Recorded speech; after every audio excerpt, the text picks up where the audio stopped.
welcome back to Homestead Corner. I'm Jenny, and today we are going to whip up some gravy mix to have in the pantry so we can take these little packets and get rid of them.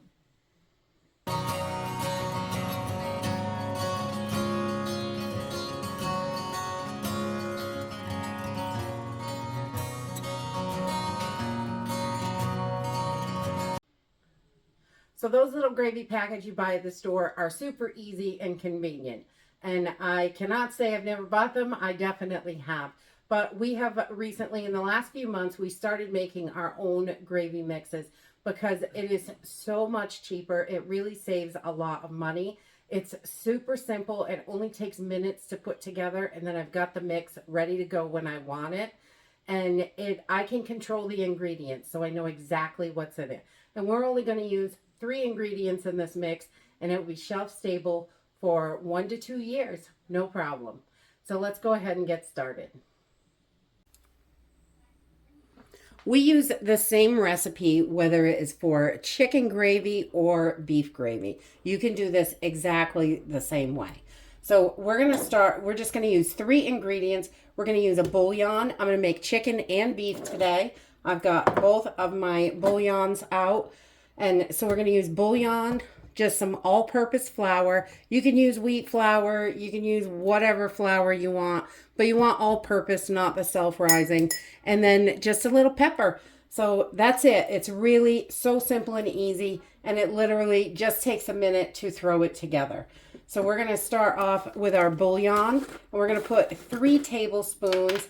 These are pint-sized jars. I'm not going to fill them up today, but it makes about a cup of the mix.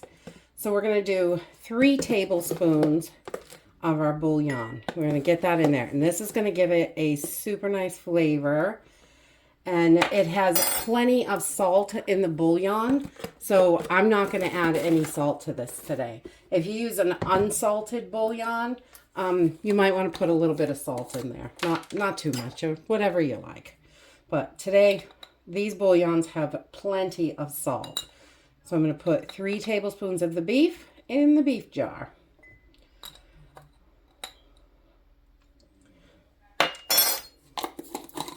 And then we are going to add about 1/4 to 1/2 teaspoon of black pepper. You can adjust that to your flavor, whatever you like. If you like it lighter or heavier on the pepper, then do that. Definitely. And then 3/4 cup of our all-purpose flour. Really? It's that simple.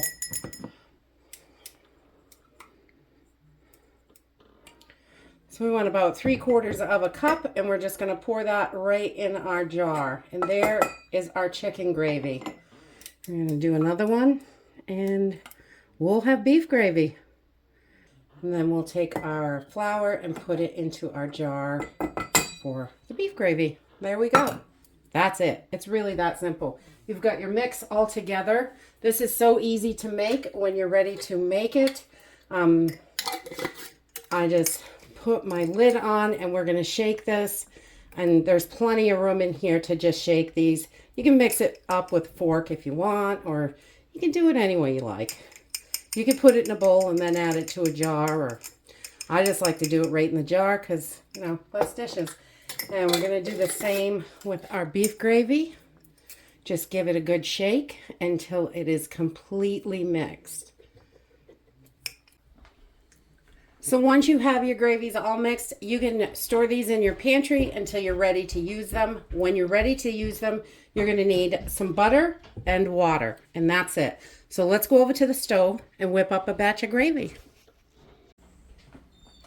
To get our gravy started, I've just put my small saucepan on a medium heat, and I've added 4 tablespoons of butter into the pot, and we want to get this melted down. Okay, so once we have our butter all melted down, I am going to add 2 tablespoons of our gravy mix, either one, whatever you're looking for. We're going to do them the same exact way. And we're going to cook this for about 1 minute in this butter and make a roux with it.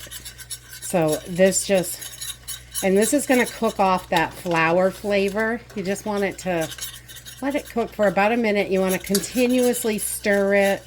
We just want to get that flour flavor out of there so it tastes like beef but not like flour. Okay, so after about a minute, you can really smell that beef bouillon. You can't really smell the flour anymore. So we're going to add in 3/4 of a cup of water. And we're going to bring this up to a boil and let it thicken. It only takes 2 to 3 minutes. Once this gets up to a boil, we're just going to let it thicken up and we will have some gravy. Okay, so after cooking for about 2 minutes, you can see this is getting nice and thick. So I'm going to turn this off, and in just a few minutes, it will be ready to eat.